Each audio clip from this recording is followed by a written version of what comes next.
Everybody's Hello and welcome to the Carbitrage Podcast, episode 225. Pretty sure I actually got the numbers right this time because I was editing the last two episodes and I realized we had it right, but the uploads were wrong. So it says upload 223. Right. But that Which was is, 224. I believe, I didn't do the last two episodes, which means this might be 226. Why don't we look on the podcast? Oh, wait, no. Let's go to... Because we have notes for a the reason. notes were wrong, too, which is why we said it. Let me look up the SoundCloud. We don't know whatever. Bear with me, listener and viewer. We are... We had all this time in which we could have figured this out. Yeah, like, but we've been here for like an didn't. hour and a half, like at Cars and Caves or whatever it is. Well, we'll talk about shooing that, people too. away from the garage. Yeah, I'm way too antisocial to have a garage open. I like that you do. I did my teacher stance, and people still didn't get the hint. A lot of the kids did, but I think that the I just adults started were waving. Like, excuse me. This is 226. 226. I think that it's important for somebody like you to have a garage open here. As you said, you are antisocial. Yes. I think it's just very important for your own personal, like, mental development. It is. I think driving the Rolls Royce helps me way more because everyone's so happy Yeah. about that car, and like I can't be my misanthropic self you when know somebody how- approaches it. You know how the Ferrari people like approach you and just like treat you like a wanker when you're in it? Yep. It does not happen in the Rolls Royce. No, everyone's happy. Because the Rolls Royce is a cool car and it brings joy. And the Ferrari is some douchebag. It's not a cool car. I like it, but it's not a cool car. The Phantom's very cool. Yeah, because I've said this time and time again, a cool car is a vehicle that brings joy. Like, it doesn't matter what car it is. Like, And I have Grey Poupon on the cup holder, and a lot of people notice that. Technically, a Camaro ZL1 is a great vehicle by Right. all metrics, but it's I not a have to cool just car. It mention doesn't bring this joy. as it's happening in the moment. I love how many people squat just to take pictures Mm-hmm. below the screen, and it's so cute. Good. Just don't come in anymore. Yeah, And no, we'll they're talk not about coming Cars in. and Caves later in. But anyway, let's get into a couple things before topics. The first one is our Patreon page. Yes, we should. Patreon.com/Carbitrage. Yes. You type it in the same way as it shows up on your screen right now. On this customized Patreon page, you will find two open-ended levels of support for content consumers like you. To support content producers like us, head on over to patreon.com/Carbitrage and consider helping us out. Thank you. What happens if we put a backslash in it? I don't think it actually works. I'm going to try right now. Yeah, I'm curious. Let's see here. Because I have to like, look for my forward slash, but the Patreon.com. backslash I just do naturally. Let's see here. Carbitrage. The web browser autocorrects the backslash to a forward slash there you because go. there is no such thing as a backslash in a web address. I don't think that would happen on Internet Explorer, but Maybe not, but Brave and Netscape Firefox or both do it. whatever So it's called. Chromium definitely is like that too. Anyway, beer. I'm drinking a Vorsteiner Pilsner that Corey picked up last week. I'm It's drinking that too. This is delicious. actually my second one because there's like no alcohol. German great. Pilsner. Yeah, it's, Yeah, this is actually super good. it's a Big little bit fan of it. more than a Radler, but not by a ton. Yeah, no, I'm a big fan of this. This is definitely awesome. It's as drinkable as Hams, which is my garage beer. German ham. Yeah. I haven't bought hams in a while. That's a shame. I I'm like sorry. hams. I might get you some Hams if you have a bonfire night. You leaving, Nolan? Oh. Later, Nolan. I'll let you know if Bill messages you. Have fun driving back to Rochester in the malt truck. Oh. Have you tried not living in Rochester? Yeah, the wife hates it when Oh. Yeah, she's a fancy Mayo doc, so. Oh. I see that you have a breadwinner. It must be nice being It must be nice being a house husband. I don't know yet. I'm still a patent attorney. I'm working on that second. Still a patent attorney. That's a cover gig. Imagine being a patent attorney and a Mayo doctor, and you drive a Volkswagen and not just some really, really dumb vehicle with a Mirage for reliability. I do like that Alltrack. It's a great it's objectively a good vehicle. It's a green on brown. It's like decladded. It's a really, 6-speed. It's a great car. It's a good spec. But like, I just know like with myself, with my current income level, like I would totally have like the cheapest, crappiest, most fuel efficient gas miser Oh, yeah. I could for my reliable daily, and then just fill my life with questionable cars because now I can. We didn't include this in topics, but I saw it. Did you realize that the brand new Mitsubishi Mirage has a $6,500 dealer markup on average right now because of the 2021 car crisis? Penn mentioned that to me. I'm Wait, just like, what? yeah, it's- there's a markup on a new Mirage right now over MSRP. $25,000. It costs as much as a Camry. Ow, now. sorry. I think it's 21.5 for a base one, it's but like wild. yeah. Like it's Camry price. I said to Ben, I'm like, that kind of defeats the whole purpose of the car, because like the whole point of the Mirage is that the Mirage makes sense at that price point with Mitsubishi build quality. Yes, yeah. Like that's why you get. That's also why you buy a Mirage. I mean, there are other reasons you buy a fully loaded Mirage, a fully loaded manual Mirage. Yes.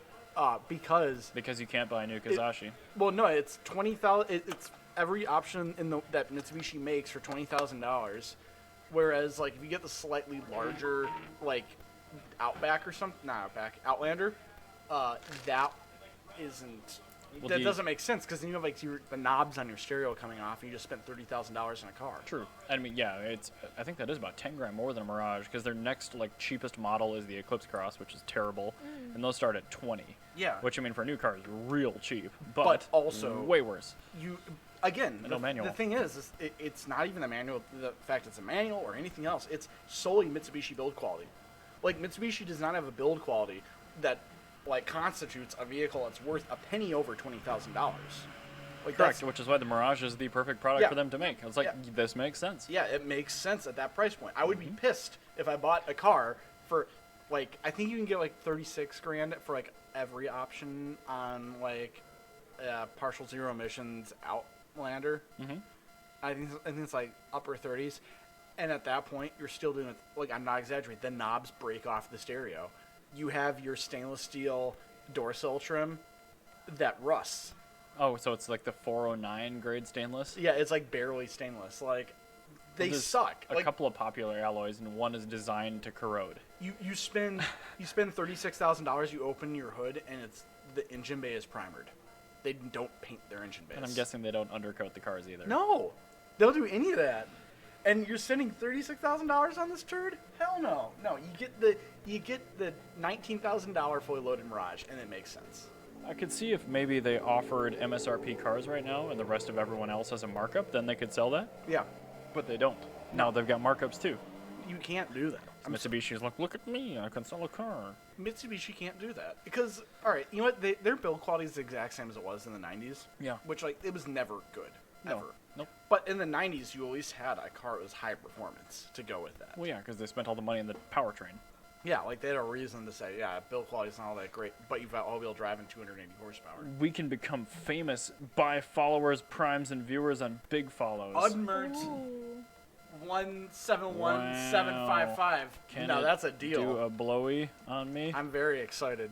But anyway, Mitsubishi's build quality does not necessitate a $25,000 no, price. Like, no goodness, no. Stupid. Stop marking up Mirages. Yeah, we'll just buy used ones. No, and the thing is, like, you can get like a perfectly fine used Mirage for like $4 grand. Did Kua buy a new one? No, I don't think so. Okay, he posted a picture of a facelift Mirage the other day. You just posted a picture. Of okay, all right. He does. Was it Kua or was it Fabs? No, it was Kua. Oh, maybe he just posted a picture of it, or maybe his wife. It had White Bear Mitsubishi plates on it, so I don't know. He might have just driven by one. He kind of just goes to Mitsubishi and vicariously hopes that like one day somebody will trade in an Evo 2, and then he can just like hope that he'll be able to buy it. I do feel like Kua does a lot of hoping, but anyway. Well, he's been looking for like an Evo 2, but like. He's like looking for Evo 2 in the same way that I'm looking for a cappuccino, whereas like I really, really, really want one, but it has to be so exact in specification. I think he should just try to buy that 3.8 V6 manual swapped Mirage that we see. Well, he specifically wants the like an early Evo, because like. Can he afford that? Yeah, he totally can. Okay. Kua's got he drives the Mirage not out of necessity but by choice.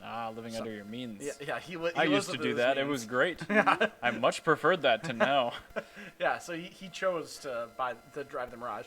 Good decision. This is a very good car. A very good decision. Yeah. I for the first time in like over a year, I have no like credit card debt and I have money in the bank. Ooh. After selling the E36, I'm like, this nice. feels good. I should probably keep doing this. I'm immediately looking up other cars to buy. I'm like, no. I'm still rebuilding my nest egg from buying the Buick and like paying down some other creative things I had to do to get. It's not that I didn't have the money for it. It's just I needed the money right now, and like so I had to move all this money around. And then that's the money that you didn't intend to use for that, probably. Yeah, so. it was. Because insurance took so long. Yeah. Oh my god. We did get the insurance back, which should help. a lot for the Accord. But it doesn't help that my school is shutting down in a month, so I'm trying to save as much and pay as much off of my debt before I lose my job. We've traded places where I was living within my now I'm living like you. And I you're know. living like I don't know was. if I'm living within my means, but like right now I'm in a good spot. That is called living within my means. Okay, If alright. if I look at my checking account, see a comma at any point in time. I have to because of mortgage reasons. No, I see a comma very briefly. I pay my mortgage and then I no longer see a comma. I'm really good about paying on time, but like I know I'm also forgetful at really random times, and I don't fuck with credit scores. So like I always keep like a $2,000 buffer in there. Gotta be nice. But I'd love to be able to do that. I think from now on I'm gonna keep a 10 grand buffer in there because the last 2 years tax season has just Oh, yeah. butt fucked me. Like, Yeah. big time. And I just like I don't want to. I'd rather just live with not being able to touch that. So my trick is I have my savings account in a completely different bank account. A different bank. I don't. I have to consciously go to it to get money it out has of no it. ATM location. Like I don't have an ATM location. It's RCU. It's a huge pain in the ass to get money out of, and that's actually a really good way because. And then I just have like That's a really good idea. I have a minimum of $200 that goes in every paycheck into my savings account, and for me to go to it, like I have to take my lunch break, go all the way over to there like a branch. to a branch, physically get the money, drive to an ATM, put it into my bank account. Like it's a big, it's a whole ordeal. Both to my do car this. loans are through a credit union, and it's the same thing. Where there's like a cheaper interest rate if you opened an account with them. Yeah. So I bill pay into that account, and like it's full of money because like I just pay more than I need to on the car. Yeah. Because again, I know I'm gonna forget one month, and I Yeah. like a buffer.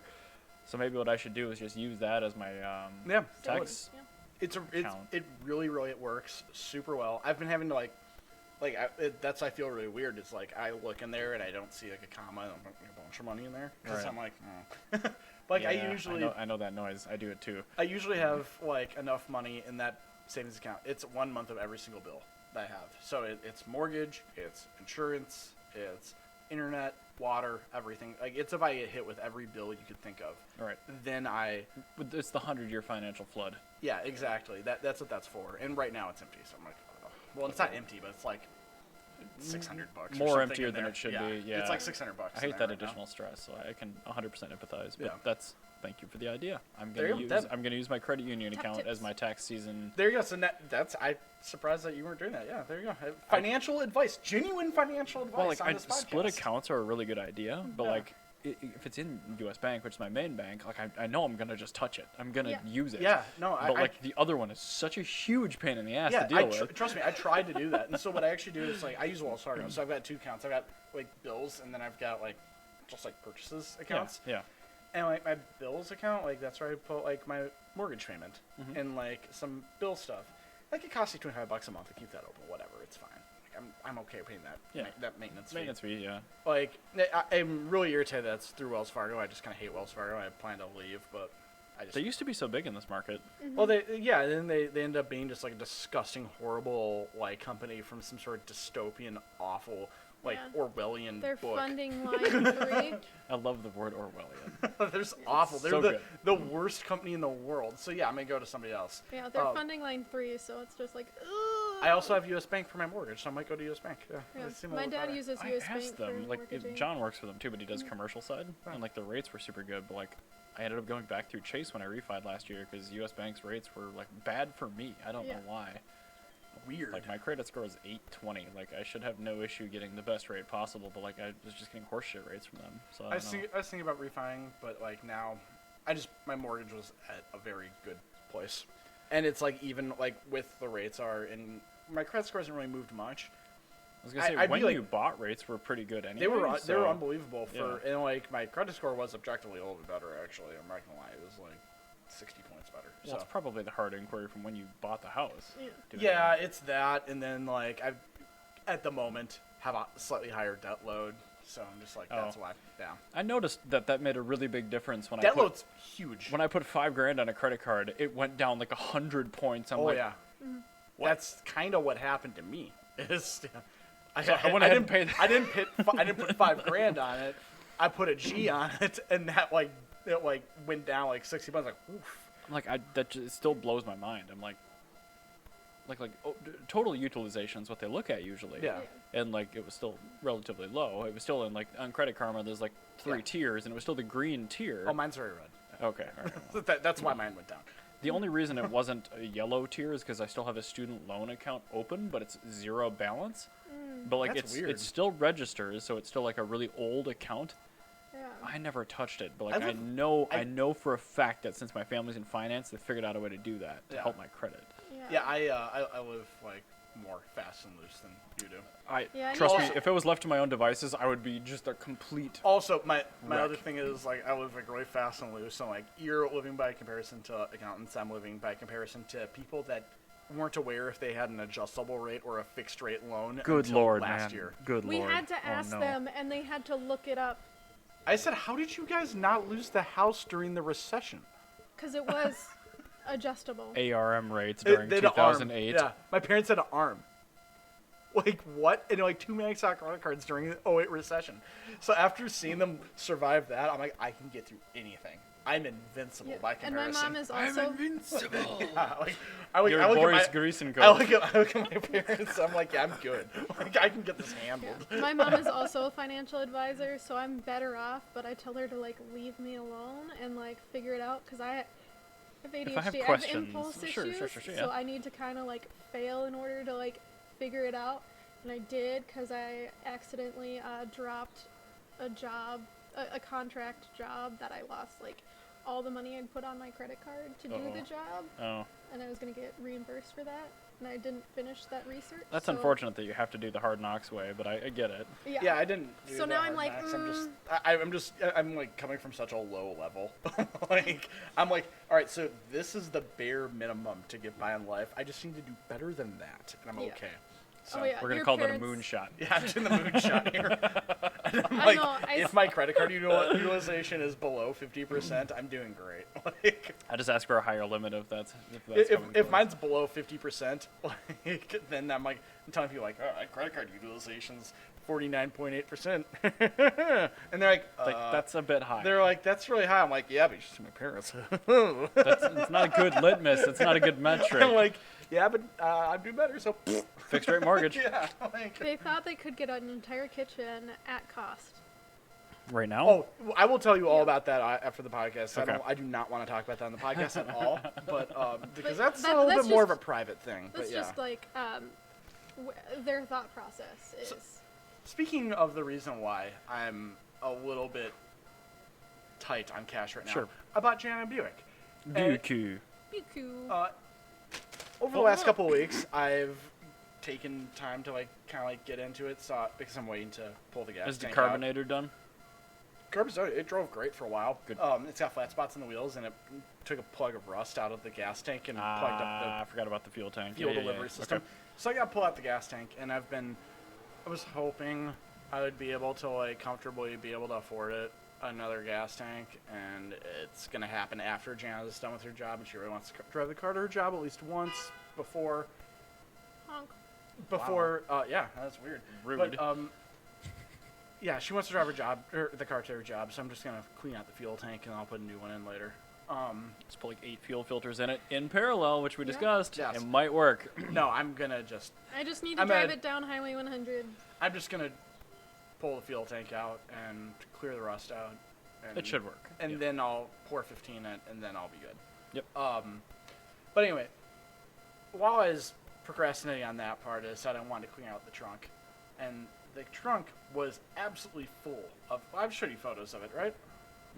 I need to show you a photo of this, and we're The gonna play this squirrel game. Was really it full like- of dead bodies? No, but it was like a Soviet. Lawn It chairs? was like a Soviet tenement. Nesting for, dolls? No, it's a Soviet tenement for squirrels.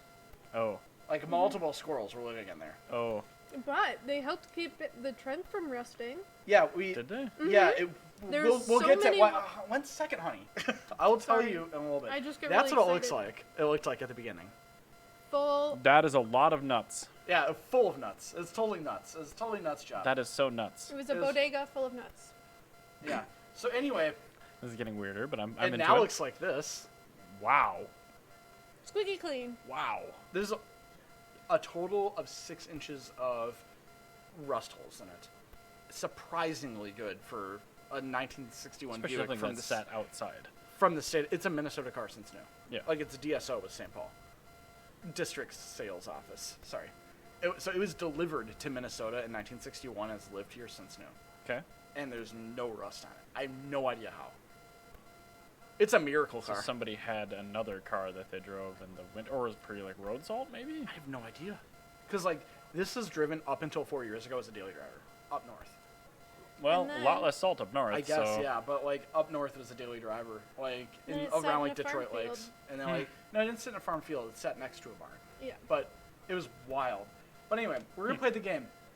How many walnuts were in the trunk of that Buick? There were a lot. I mean, just from that little photo I saw. How many would you guess? I originally guessed without seeing pictures, and I guessed 72, and that was a Not very right. small fraction of the amount of walnuts. I made the mistake. I could not figure out what the hell was going wrong with Google Docs, and I was adding my topics. I'm like, why won't this cursor show up? And it was blinking in white, so I know what the answer is, but I'm still going to make an educated guess Yes. based on that picture, which is, well, like 140. I'm going to say in the left quarter panel, between the quarter panel and the trunk, behind the fireboard, there was 350 there alone. How did you have enough patience to count that? Because the way of dealing with that was I was using a shop vac, and I was taking them out one by one with a vacuum. I put a really small, like, little tip on it, and I'd suck it up, and I'd drop it in the garbage can next to me. He was playing a fun game while I was working. I had a whole evening to myself, and I did not want to do anything else. But And the motor on that shop vac was on fire when you were No, done. it was fine, actually, because there's still air getting around it. Oh, okay. So walnuts are surprisingly good for vacuuming up because they have that ribbed edge. So they really like to suck up, but they'll let air around. Weird. Honestly, it's my favorite nut for Welcome to the- vacuuming. It's also arguably my favorite nut for eating. Really? Well, I love walnuts. I will remember that because I have a walnut tree in the backyard, and I try to catch them. So Very cool. I don't even know how that's done, so. my thing is this year I'm gonna put a little, like, not really a tarp, but like some sort of cloth, Sure. like between my garage and the tree. Like a nut hammock. Yeah. A nut hammock, yeah. I'm put. Otherwise, they'll that's what hit us in the head. Frenchists wear to the beach. Yes. I'm gonna get a nut hammock, and then I'll have them. What a great word. I'll have them drop into that, and I'll collect them. So that'll work. But anyway, in the entire So trunk 350. was in the quarter panel alone. Oh, so that wasn't even part of the image I saw. No. No, that was behind the fiberboard that you saw. Oh, okay. That's a lot. How many pounds? It was about 45 pounds of nuts. Oh, the squirrels were I'm- busy. I estimated. I'm going low on my estimate, and my estimate was 850 nuts. Oh my Walnuts are not small, No. God. Nope. and that's a pretty big trunk. Yeah. Okay, all right. Because behind all of those fiberboards was full of nuts. And then what you saw there was actually weirdly mostly insulation from other cars. Not from this car. Because insulation in this car is fine. Like, they did not touch this car. They just got into the trunk. Like, the inside is not... Yeah, 'cause- the inside's fine. Squirrels are like, no, I don't shit where I eat, bro. Let's yeah, go get some seriously. other car insulation. Like there's like insulation was Yeah, like because clearly my from the 90s. automatic Yeah. Accord Ron also had a rodent problem, and it smells awful. Yeah. The Buick, which Did not obviously have had any- an even worse rodent problem, doesn't smell at all. Also, Just all smells the like old car. insulation on the car you see It's is completely fine. untouched. There's no rips in the interior. Like, it's really weird. It's wild. So, like, obviously there were other cars that they were getting their insulation from and putting it into the Buick. Right, no, I mean, This car is just wild. I love it. But, It's amazing. Yeah, there's about 850 walnuts that were... I was very wrong. no, By about a factor of 7. yeah, I Jana- guess Jana- 72. Jana was, So like a factor of 11 for Yeah. yeah, you, I Jana was guess. like mega off. I was like, I'm like, 72. put a zero It's a behind lucky it. number. Yeah, she's like 72. I'm like, put a zero behind it. She goes, oh no. Oh no. But no, it cleaned up. It cleaned up really nice. I see that. The trunk looks pretty good. Yeah, and actually, so the walnuts kept the trunk from rusting because the only areas where there's rust in the trunk are where there was no walnuts or insulation. That doesn't make any sense because I figured those would trap moisture. I think that's what they did though. They took the moisture They from. pulled the moisture and trapped it So inside it's of like a them. desiccant or something. Yeah, and so Huh. because like the spare tire well like should be completely gone. Yeah. No. Yeah. And the inside of the rockers, or the inside of the quarter panel should be completely gone. Yes, they should. And they're solid. There's a area behind the trunk latch Yeah. where there were no nuts. That has a area of rust about that big. About and 3 then inches squared. yeah, about let's say 4 by 2 section of rust. So Um, 8. Yeah, eight inches. square inches there. I guess there's more than 6. I'd say 6, like with a ruler. And then there was like another like 2-inch section on the forward driver's side section of the trunk well, Okay. and that was it. Like it's a surprising. Like I would totally haul with this trunk as it is. Like it's solid. Like there's like obviously surface rust and like. Well, just put like something long by the rust holes, and then you can load it confidently. Yeah, honestly, like, I'm fine. Like I think I could probably get away with just doing patchwork with the trunk, which I'm thrilled with.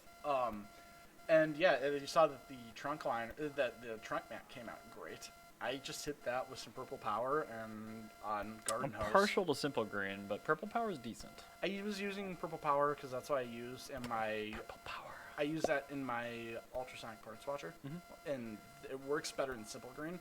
With ultrasonic, I should. The jug down there, it's the stuff we bought for the $50,000 parts washer in Medina, but they sell it to people that just have whatever. I should tell you what that is, because that stuff, I'd be interested.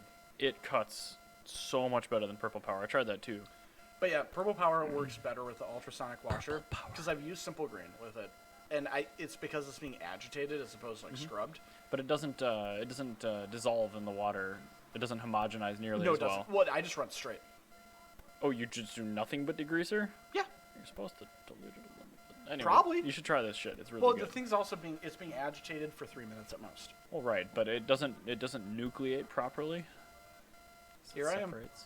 Rocking like a hurricane. Yeah, let her rip. Can I talk about the theming of the Buuukuu? Yes, while we're on the Buuukuu. Buick. Okay, so I've come up with a theme, and it's semi-era correct.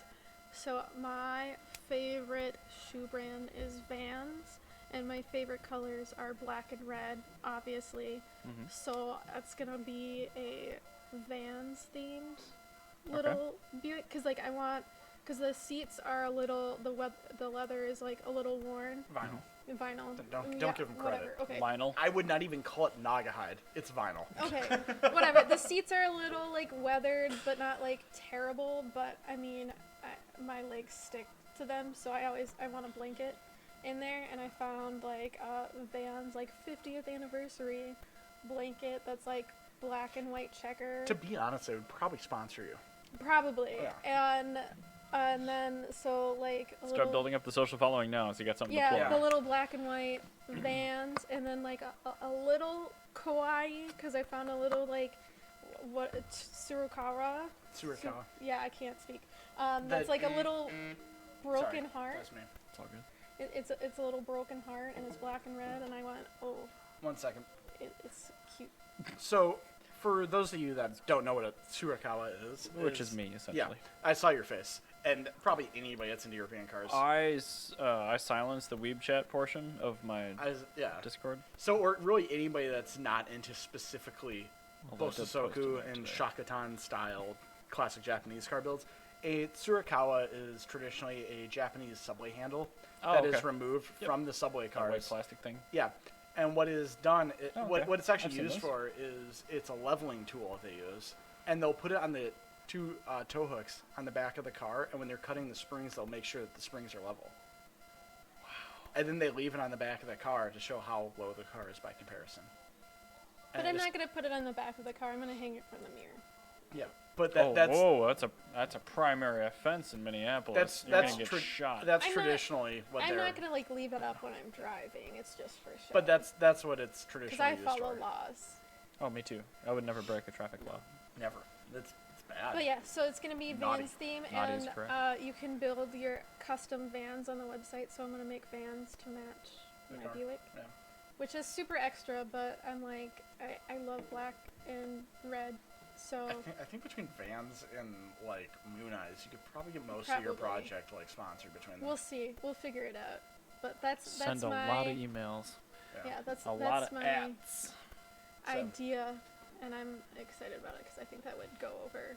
Also, pretty well. with helping out with this whole project, at least my part, I'm trying to do in Japan. They have Yankee style, which is where Japan does American car stuff. Oh no.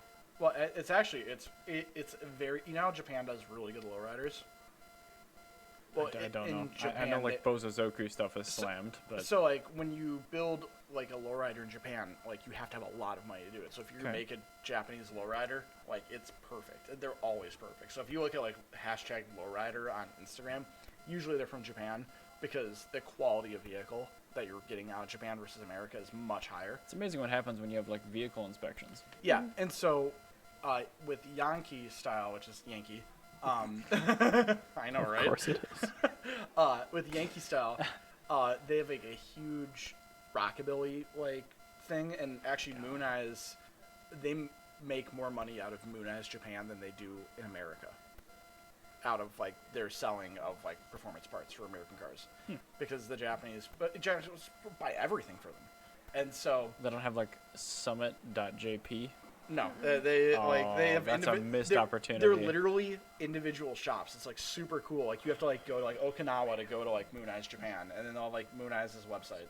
But yeah, so they have an actual unique style that's come about from their interpretation of American like custom culture. So I kind of like, as far as like doing the performance parts and stuff, like I'm running them all past you first, but like the Tsurukawa and stuff like that would be on kind of brand for that. So it's I like just want it 'cause it's Americanizing cute. pizza. I gotcha. Making Kinda, it yeah. better. You make it better. Yeah, and that's exactly what Moon Eyes Japan did. So like you see their cars I and just like want it to be cute. it's like there's their Harley that they have. It's like a perfect Harley Davidson. Does it not misfire? They probably have it running like normal because they've never heard a normal one. I hope that it doesn't have the split pin 15-degree odd firing order, because I really hate that. But here they actually have a 61 Buick LeSabre, which is the 2-barrel carburetor version of our car. Le Sabre. Yeah. Lisa. So, Le Sabre. and the only thing that Jana said no to is they originally made the footprint gas pedal. I really want one, and No. Jana hates them. I That say is so absolutely boomer. not. I want a footprint Absolutely gas not. pedal. I'm gonna put one in the Fiat. No, oh my god. Poor They Fiat. give me so much Anxiety? Anxiety, and I just hate them so much.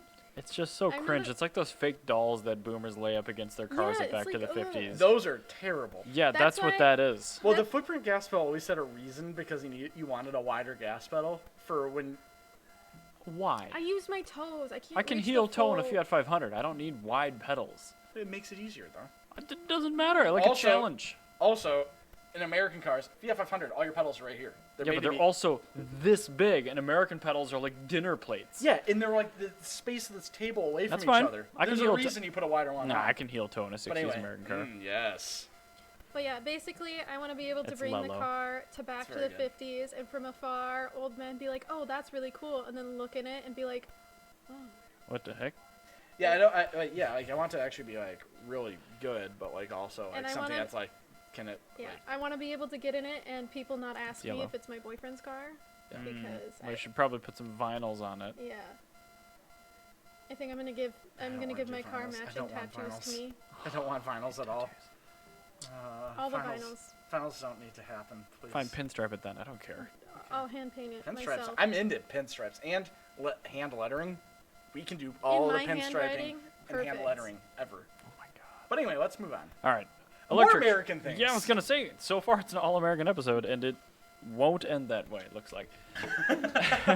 So I've been dailying my Model S, I think, for about 2.5 years now, and I have noticed I don't always level 3 charge it, which is supercharging, but I do take the car on a lot more road trips than most EV people do. And since I've purchased it, I have noticed that the charge rates have slowed significantly since I bought it. So when I first got the car, it would, if you plugged it in with a hot battery at like 10 or 20%, you would get roughly 120 kilowatts of charge power, and that would last until about 20 or 30%, where it would start tapering off. And then by the time I got to maybe 65% of my battery, it would finally drop below this 50,000 watt mark, which is kind of what it stuck in my brain when I got the car. More recently, the last couple of years, I've noticed that I almost never see over 100, even on a really low battery. And by the time I hit 50%, I'm dropping below that 50,000 watt mark. So it's like 15% shifted from what it used to be. That And like, sucks. I know, I'm just like, well, I'm just going to assume that the car it's calculating how much I've done, and like it's a lot higher mileage now than it was when I bought it. So I figured it was maybe that. How many miles are on it? It now has 98,000 miles on it. And I bought it with Wow, 38 Okay. 2 years ago. So you put 60,000 miles on it. Also, Yep. I drive that you're- car an awful lot. my other issue here right now, you are having any sort of issue whatsoever Mhm. below 200,000 miles. Oh yeah, no, I mean the battery. I feel that fine. every car should be completely trouble-free until 200,000 miles. It's not 1961 anymore. No, I think 120, because there are still parts that you just can't engineer I guess around, that's like fair. a ball That's joint fair. or something like that. But Well, 120, you should have no also, issues. ball joint suspension stuff, like, that's wear items. But, That's what I mean, though. this right here is not a wear item thing. This would be the equivalent of... This is over-the-air updates at work. Yeah. Which is kind of why I wanted to talk about it, because that car is famous for having limited, lifetime connectivity, Yeah. over-the-air updates where they improve the software and this and that. I've had tons of firmware updates on it, but like these updates also, I'm completely at the whim of the company that made the car. I can't elect to not do it. Essentially, I mean you can, but you can't because they won't service your car anymore. But I mean it's these updates that have, for whatever reason, they claim it's to prolong the life of the battery pack as you supercharge it more and more, because it's hard on the batteries, which I don't buy for a second because there's a ton of batteries to split that load on. I think what they're doing is trying to slow it down enough where you get angry enough where you think about buying a new Tesla instead, where Planned supercharging obsolescence. isn't free. Exactly. I think that's Yeah, what that's that is. exactly what that is. That's So, dirty. there was apparently some sort of lawsuit that came up, and Tesla settled. It's a $1.5 million payout, which isn't that high, and know- it equates to $650 an owner. My car is not included. Oh. Also, I'm really happy to see that Tesla's really bringing out the good old American spirit with automobile manufacturing. Oh, where yeah. you make it as poorly as possible. Yep. And then you rely on the fact that you have no competition. And as soon as any competition comes out, you're really screwed and you go running to the government. Mm-hmm. That's exactly what's going to happen Yep. here. Especially with the new, probably, tax credit coming back for the EVs, and Tesla's going to reap the benefits from that again. Yeah, it's the same Well, thing, but I like mean, no, this... I mean, they are, but I mean, the thing that when I say go running to the government, I mean bailout. They're Oh. going to have a bailout in the future. I don't know. No, they will, It's such a meme company, and it's so Yeah. well funded from all the investors. At the moment now. But what happens when Elon know. Musk dies? I don't know. They're gonna not be a meme company anymore. They're gonna be a real company. Sure. If It- Tesla goes away, fine. It doesn't matter. But what I'm saying is they're really bringing out the American spirit of making shit as poorly as as absolutely poorly as you can. It's a W140. This is a very good W140. You Check just out the yeah, Phantom. you make cars as poorly as you possibly can, and then you just get a bailout when people don't buy it because it sucks. Well, I mean, it's a good product, but like At the they moment. constantly... No, it always has been, but they constantly increase the price, and then they reduce the feature set and the quality. But that's what I'm saying at the moment. And is at the moment it's a good car, but Yeah. you have these death by a thousand cuts that happens Yeah. with American cars. Yep. And American cars, they don't have one catastrophic failure. It's not like a German car where you have like a series of catastrophic failures that happen, and then people buy the car anyway for some reason. Well, brand loyalty. I mean, Yeah. and Tesla's already got this as a 10-year-old company, but I mean, it can go away just as quickly as it comes. Yeah, I'm and just very frustrated that they're named after one of my favorite inventors, and they're not I know. doing as anything, great as I know. anything And like it- him. Yeah, they're not doing anything in his namesake, which makes me I really know. upset because if Tesla was alive, he would be so upset. They really should Like, call why aren't you themselves giving away all Westinghouse. this? Yeah. Oh God. I should just put a Westinghouse logo on my car. You totally Yes. should. That'd be hilarious.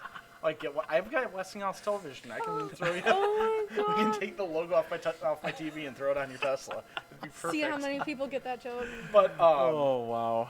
no, like with Tesla, like Buick Buuukuu.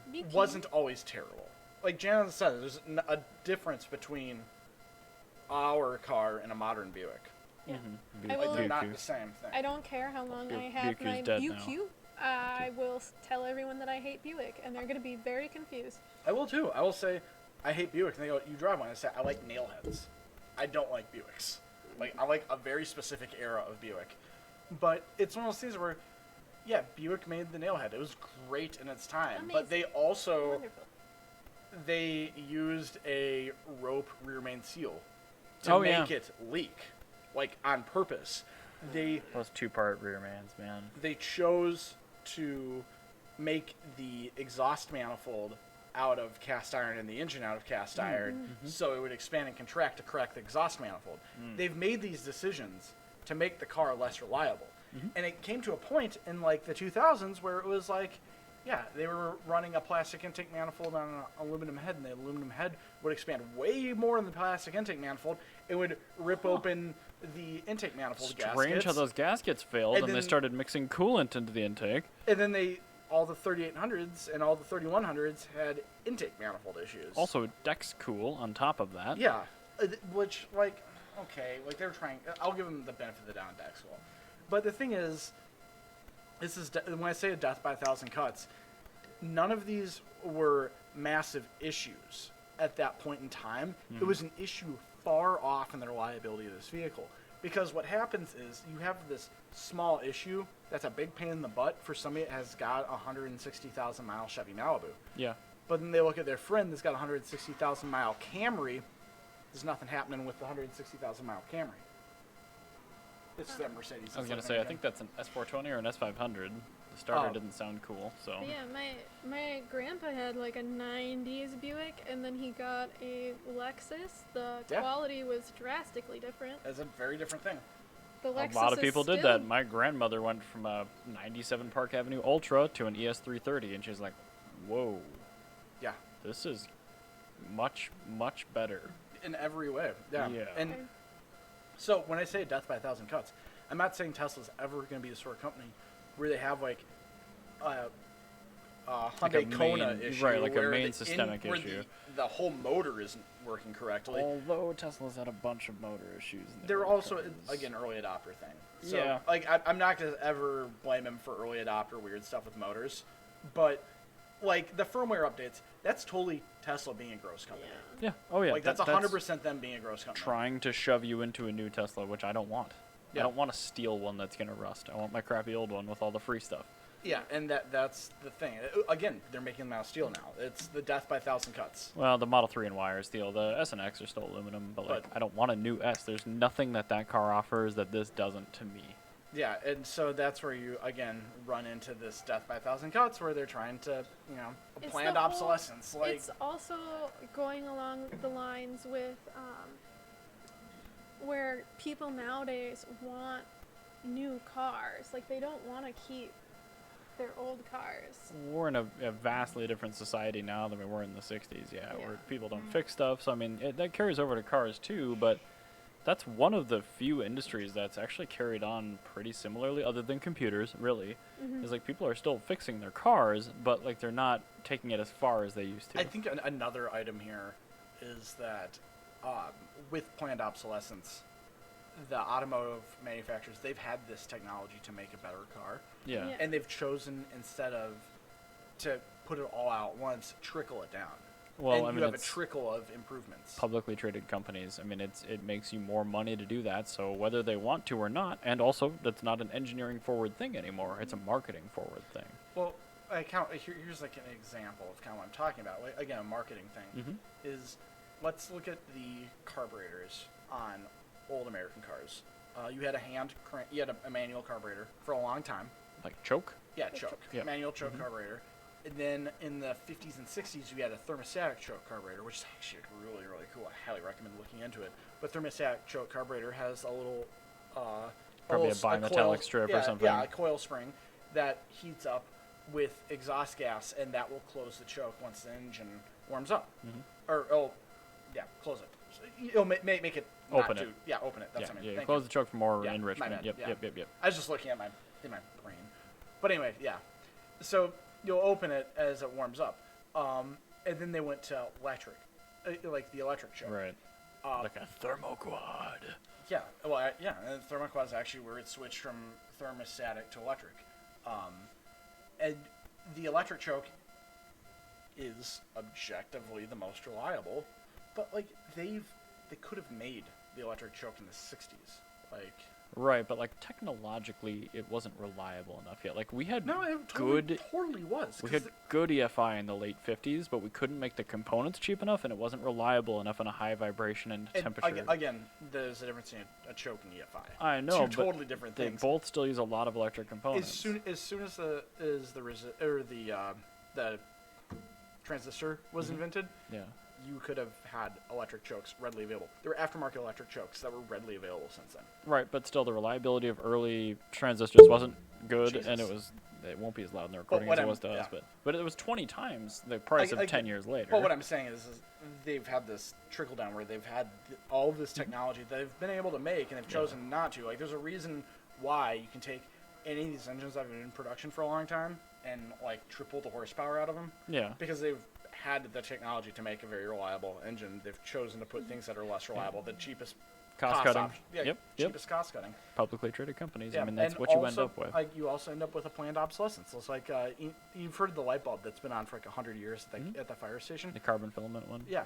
Well, it's because there's a period of time where like for like 2 years, like the 19 teens, where light bulbs were super reliable before all the light bulb companies got together and said, hey, nobody's buying light bulbs anymore because none of them are burning out. Let's make them a little bit crappier and a little bit cheaper, and then we'll sell more. But I mean, that was also a carbon filament bulb, which draws, I think, like 30 watts, and it makes the power of like a 4-watt incandescent. So very reliable, very durable, but like super inefficient for light production. So I mean, there is that too. Yeah, but immediately after that, in that era, they got together and they started making crappier carbon filament. It happened bulbs. at every CFLs, LEDs. It happened to everything. It happens to everything. So I think that's Tesla is that's Tesla is their planned obsolescence. They're just being a super gross company, and what is going to happen is Toyota's going to come out in 10 years out of left field with the world's most reliable EV and just crap on everyone about it. And what I hate about this is they're preaching EV vehicles as what's going to save the environment, but with this planned obsolescence, you're creating so much more waste. Yeah,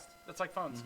Like if they, like with the right to repair laws with phones, they're actually pushing those through because that's well, it's starting anyway, which is great. Yeah, it's coming from an environmentalist standpoint. Because they're saying like, because we can't fix these, it's like, I think like 660. It's the amount of power that goes into making new phones is the equivalent of taking 660 million cars off the road. Yeah. It's just wild. People fixate on these certain things. It's like, oh, we need to go after X, Y, and Z. I'm like, realistically, if you're not converting tanker ships to something else, like that's the biggest emissions thing in the entire world. Yeah.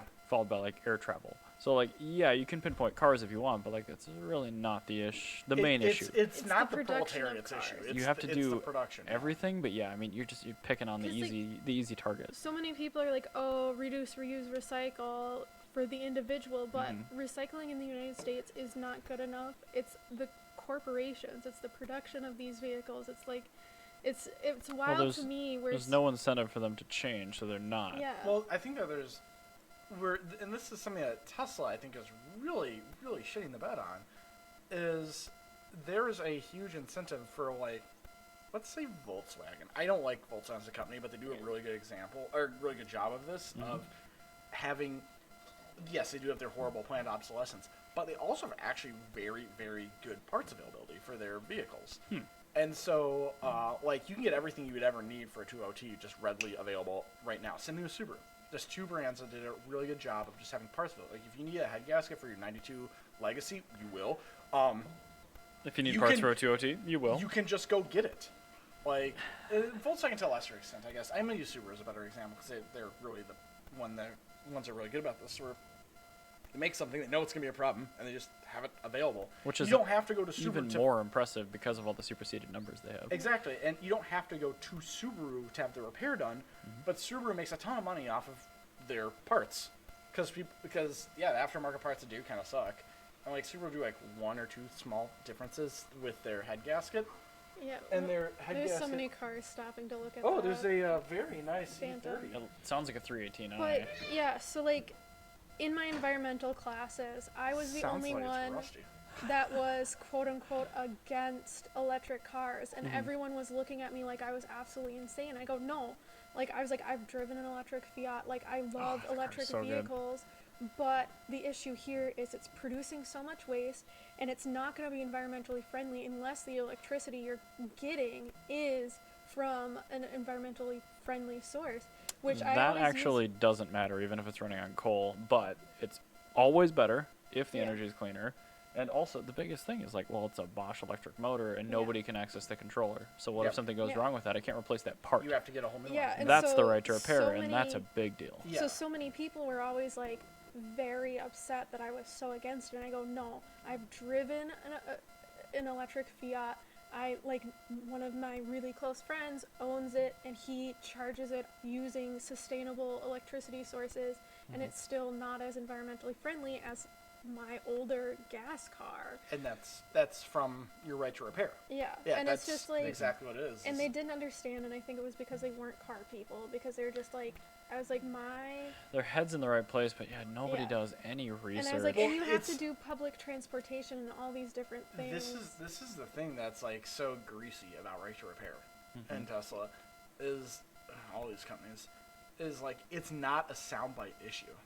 no. Like No. it's not something you can sum up in one sentence. Like But it's a complex issue, so how do you deal with it? Yeah, Ex- and my, like you cannot explain this to the American public this way. Like you need to you need documentaries. It's like it's like climate change, and I think we're finally getting to that point with right to repair, where similar to climate change, it took like 20 years for us to like figure out a way to cohesively explain it to the American public. Even then, you get the head in the sand people still. Yeah, But and I think with this right to repair thing, and like I'm not saying that the right to repair people are the same people. There's no, different but people. like everyone is affected by cell phones and computers and Yeah. stuff like Yeah. that, and like that has to annoy everyone at least to some degree. Yeah. And if you can get that across, like this is what this is.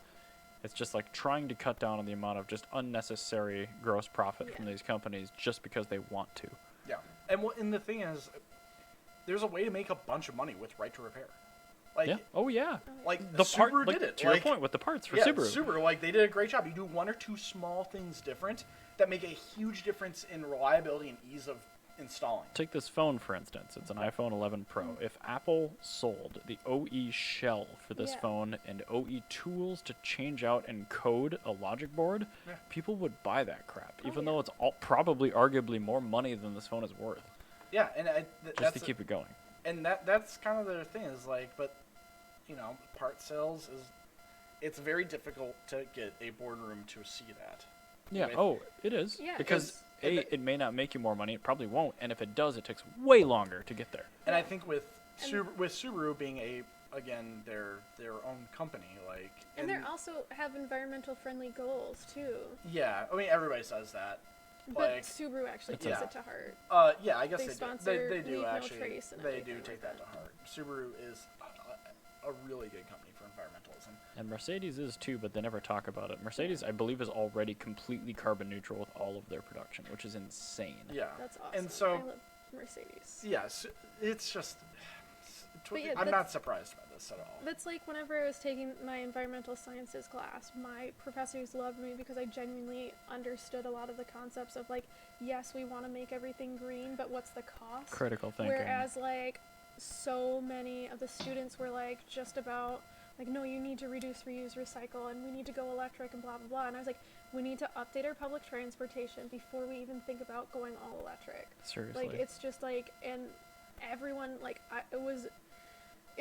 it's so funny when I get in these debates because it's always me versus the entire class, and I'm like, I got sources, and they just get so angry, and I'm like, no, you gotta look at How it. dare you use facts and evidence? And, Yeah. well, and it's the thing is that it's not that we're against EV. It's like we're a very No, I love pro EVs. EV podcast. Absolutely. It's just that we are a very pro EV podcast for our reasons. Yeah. Like But we it's don't come up with just nonsense of why. Like God, no. we don't try to hide behind. I argue with people on the EV groups all the time because they're Yeah. posting about like somebody with a Bolt. They had like a Nissan Altima and a Bolt, and they had this like handwritten log of stuff going over how much less this EV costs to run. I'm like, what about your super much higher insurance costs? What about your car payment Yeah. costs? Yeah. What about your electricity and all this stuff? What about all this and that, the fluids for it? And like, I just got reamed on the Minnesota EV group. Like, no, I'm like, no, you were absolutely paying more to drive an EV, Yeah. even though you're not paying for gas. I'm Yeah. like, I'm Oh, yeah. still like 100% on board with you buying that and maintaining it, Mm-hmm. but like, Don't lie to yourself. shut the hell up. You're lying to. You're not only lying to me, but you're lying to yourself. Like, And also Yeah. other people that are going to be misguided, and they'll just keep spreading this pompous bullshit around to everyone else. Oh yeah.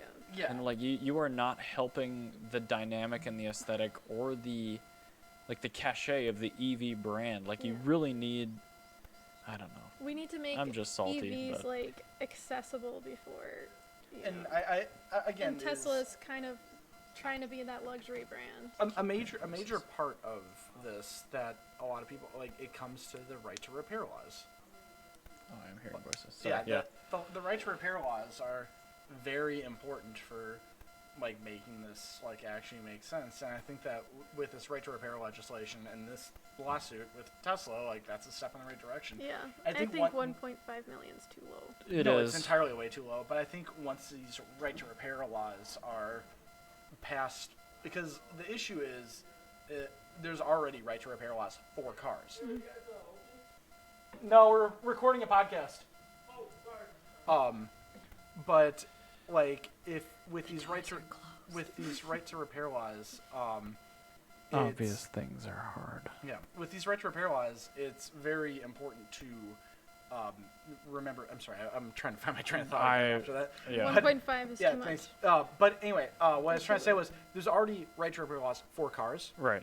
and But they're really shitty ones. And when you run to these EVs, you're running into the fact there's no right to repair laws for electronics, and Right. that's our issue because these are all electronics. Like- and once we have those, phones, cars, everything's gonna get changed. Yeah, and I think that's why they're starting really broad. Yeah. And like at like a low level, because we really have to get something in place before we can start ratifying it. Mm-hmm. But I mean, like, I love the Model S. It's a great beater, great daily. I have no reason to ever really think about changing out, except for the fact the amount of issues I have with the center screen in that thing. I can't just buy another one and put it in. I have no access to tools, and I'm a pretty good person when it comes to coding vehicles and mechanical stuff. Yeah. That center screen is like, I am completely at the mercy of whatever the service center says I can and cannot do with it. And it controls the majority of the function in the car. Yeah, and that's where I hate that. Yeah, that's the right to repair thing. I think that Sell me the tools. I don't care if they're 10 grand. I'm like really annoyed that nobody's talking about this. Like they talk about a marketplace. They talk about it on Make Me Smart. Like NPR does a really good job actually covering right to repair, I'm sure. but nobody else. Like nobody. Like Yeah, and farmer podcasts do. It's because actually. it's not Weird spicy. enough. Yeah, it's just it's a weird in the weeds. You're kinda not going to gross make thing. right to repair sexy. I think the best way to describe it is Farmer Bob like trying to Oh, yeah, repair his the John Deere. John Deere. That's And like that's a very good way to do it because Um, John Deere does not hit you with right to repair on the engine. It's the electronics that go to it where that's not covered by right to repair. there's a very good reason Yeah, why the I- first actual legislation to come forth in the United States from to a farmer. pass is from a John Deere tractor in Nebraska. I don't know where this quote originated from, but they have this painted on the wall at Free Geek, which is like a thrift do love shop that place. for That's such a great place. electronics, and it says that like Free plug for them. you do not own something if you cannot fix it yourself. Yeah, that's exactly it. And it's. And you can't just say LS swap it. I think what I find humorous about this is, like, it. Right to repair. This will be your last thing before you move on. Right to repair is like a super capitalist thing, but like they've gone so capitalist it It's became a become communist this thing, because it's now the people's. By the people's, I mean the company's thing. Yeah. Like it just went all the way around, and now it's like I don't even own my thing anymore. That's how capitalist we are. Anyway, moving on. Sorry, this is a Speaking really of good terrible companies, let's talk about Audi. Okay. So Audi sucks. I've said this for They, years. they do. We all agree on this. But so there was a YouTuber that was using an RS6 press car to save people and like bring like rescuers That's to the amazing. floods in Germany. Which are a really big deal. Really great because this is the RS6. It's Avant. Avant. It's Lots a of wagon. space. Oh. It's not a truck. It's saying, look what this great wagon can do. Oh, I love that. And you know what? Audi said, bring it back unscathed. Like, this is not what press vehicles are issued for. It better be redelivered in immaculate condition. So Toyota, remember that man saved Yeah. people with his truck. His personal Tundra. His personal Tundra, and they gave him a new one. Yes. Mm-hmm. And they even offered to repair his current one as well. Mhm. And he's like, you know what, you guys should put it in a museum, But and they did. Audi got mad. Audi That's- got mad at him because they suck. But And you this know is- what? This could have been such a good I press know, it moment totally for could have. them. But you know what? Every time I say that Audi and Volkswagen sucks and they're a garbage They will company with find a shit way to cars, screw it up. And like people go and they're like, you know what? No, Audi's a cool company. I like Audi. Look at their cool cars. No, Audi sucks. You suck for liking them, and everything about Volkswagen and Audi and their community of dick swingers fucking sucks. Everything about Audi sucks. There's no reason to like Audi. They don't like you. Nope. Why do you like them? Yeah. There's a million other cars that can fucking do the same You're job. just a walking, unfolding wallet full of cash. To You them. want to Audi S4? Go find a Lexus. There's got to be a Lexus that's equivalent to S4. I know there's a BMW that's equivalent to Oh S4. yeah, you could get an IS 350 rear-wheel drive. Yeah, there's an S4 that uses a RS8. You can get an Alpina X7, whatever their X7 Alpina thing is. That would be a RS8. There's no reason to buy an Audi. There's no reason to buy a Volkswagen. What is an RS8? RS8's their big truck. The Q7? No, not the RS8. It's a damn it. They made a R version of the Q8. Oh, the RSQ8. Yeah. RSQ8. There, I'm sorry. RSQ8. Yeah, my brain. That was the Nürburgring truck. Yeah, that's what the Anus and the Kind Turbo is based on. Yeah, and so you can not have an Audi. You can go buy the BMW, the Alpina. There's so many. This whole company. This is the grossest. I would buy a fucking Tesla over this company, knowing how gross Tesla is. Because while I use them as an example for the 2.0T, in hindsight, I'm gonna redact that.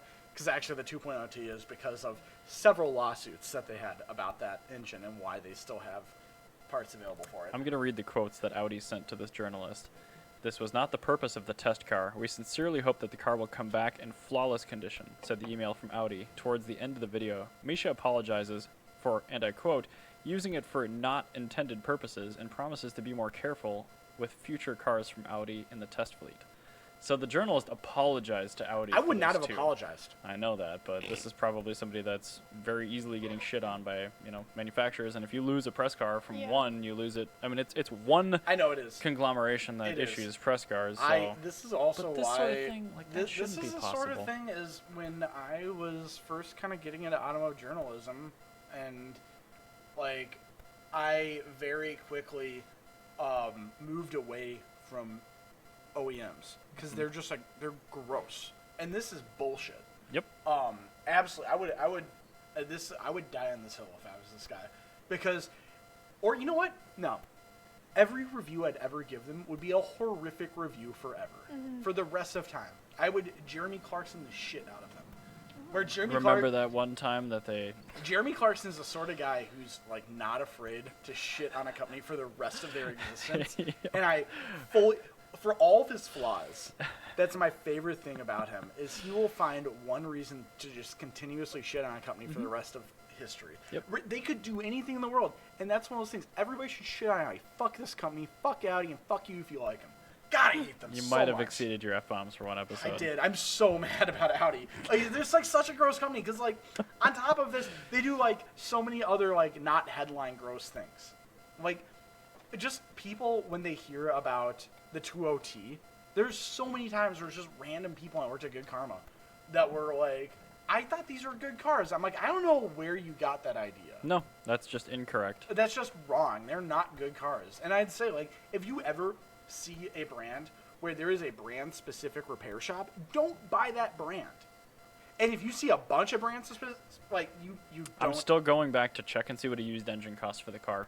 That's a very good way to do it. Yeah. That's all you I gotta would do. just say Lexus repair shop. And if you see somewhere that says, like, this is a repair shop that specifically repairs Lexuses, like, there's one. I've seen one ever.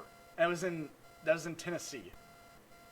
There just must be no dealers nearby. There's not. It's actually, like, he sent me a photo. I was of it. gonna say, like, He's that like, makes I no saw sense. a Lexus repair shop. And I'm like, they do just Lexus? He's like, well, they do Lexus, Acura, and Infiniti. I'm like, okay. So this is totally just a normal repair shop that's totally cashing in on that. Yeah. But, like, if you see a shop that does Volkswagen and Audi, Oh yeah. yeah. If you see You check in back there. yeah, like, there were repair shops that did just MG. There were repair shops that did just Fiat before they came back. Yep. These shops have since gone out of Like business. English There's- car repair. There is just Saab specialists. There are, but you don't see just a Toyota specialist. And in some of those cases, it's mainly because the dealer network's vanished. But in the case of if like the it's an Fiat or the MG, it didn't have it. If it's an existing Yeah. brand. Oh yeah, there's a dealer and there's an Audi specific repair shop down the road. Yeah. Maybe think twice. And I think with Audi is like in the Twin Cities alone, I can think of. I'm not saying Eurocar, but I'm saying specifically Volkswagen Audi. Gyro car. Specifically Volkswagen Audi repair shops. I can think of 3 off the top of my head. Oh, easily. Oh god, yeah. Like there's 3 headlines where they outright refuse to work on other makes. You have SCI, you have Further, you have Good Karma. There's 3. Van Gogh. There's Van Gogh. There's 4. There's got to be other ones I'm missing. There But are. like if there's a brand where, Further. Oh, you already said that. yeah. But if there's a brand where you have like I guess Or is BMW. yeah. Yeah. they do BMW as well. And Eurotech started that way, but now they're working on it. Now they're Oh, whores. Jesus. Yeah, what's wrong with you? I'm emoting too much with my hands today. It's just I hate Volkswagen and Audi so much. It's just I am waiting for the first thing to break on Scott's ID4. And like my thing is like with them is like you can drive a Volkswagen and an Audi. That's fine. You can like that specific car. If you call yourself a fan of that company, like if you objectively say this is my favorite car company, they are the best car company, and you don't qualify that with they are really gross, like no, you're just a dick swinger. Like you're just hanging off of their nuts and just suckling off the sweat. I think like, there's all awful- major auto manufacturers are in that pool, though. Even good ones like Toyota. Like it's still like they're not a good company. I will still. It's still I'll a publicly give, I will- traded company. I'll give Toyota like I'm not afraid to say that. Well, they still, have a PR they're still department that company. functions. They have a functional PR department. They are objectively relatively better. They are better, but But I'm just saying it's still as a far as giant, being- faceless, nameless company that far as really has being- profits in mind. No, they're not. Immune. I was gonna say Ben and Jerry's, but Ben and Jerry's kind of sucks. Yeah, What's what is a genuinely good company? Jana? What's a really genuinely good company? Toyota. No, we just said not Toyota. Oh, not Toyota? I mean, they're really good as far as the car company is concerned. But like, it's objectively a good company. I guess Subaru. Like That's a car company. No, it can't be a car Well, company. no, I That's- mean like Subaru Corp. Oh, like, no, an no, Fuji, objectively like, good company? just like a company Fuji that does Heavy good. Oh. Industries, I think. I don't know. I can't really think of one And because... that's kind of a problem. Okay, because what happens is you think of one, but then you look at their parent companies and go, oh... I'm gonna say Ben and Jerry's Well, because let's go with Ben they and try. Jerry's. They try at least. And with their one thing was that all right. Their thing with Palestine, aside from Palestine, they're Aside from Palestine, for they're... being a company, they're they're fine. They're a fine company.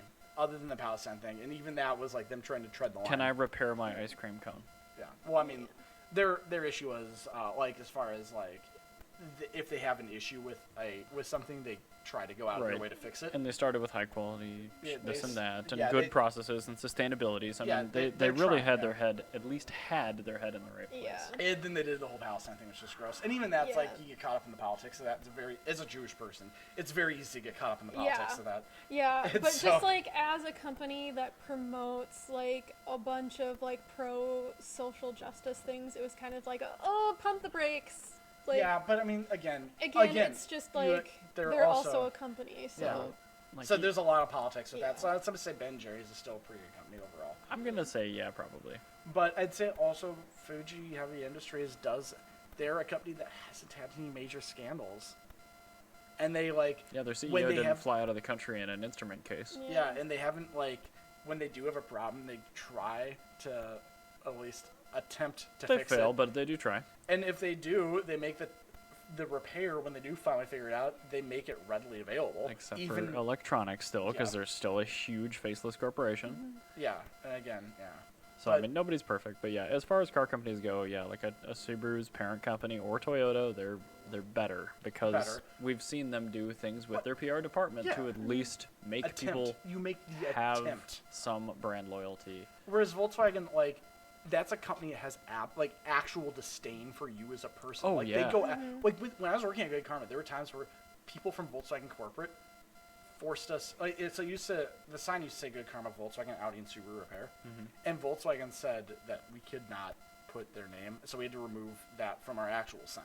So you just put like VW. No, it just says Good Karma. If you drive past Good Karma, it just says Good Karma.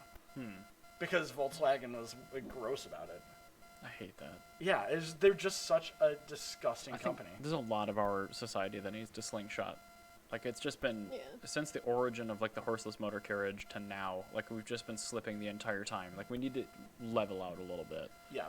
So, So, I think I've had enough ranting. on That's this fine. episode. I went ahead and without asking moved everything else to the other episode. Yeah, So we were ranting about everything, and the next episode's gonna be a bunch of smaller topics. more car stuff, More less car stuff. less basically politics. So thanks for sticking with us. We will Thank see you you. all We love next you. week. Bye. Yay, Bye guys.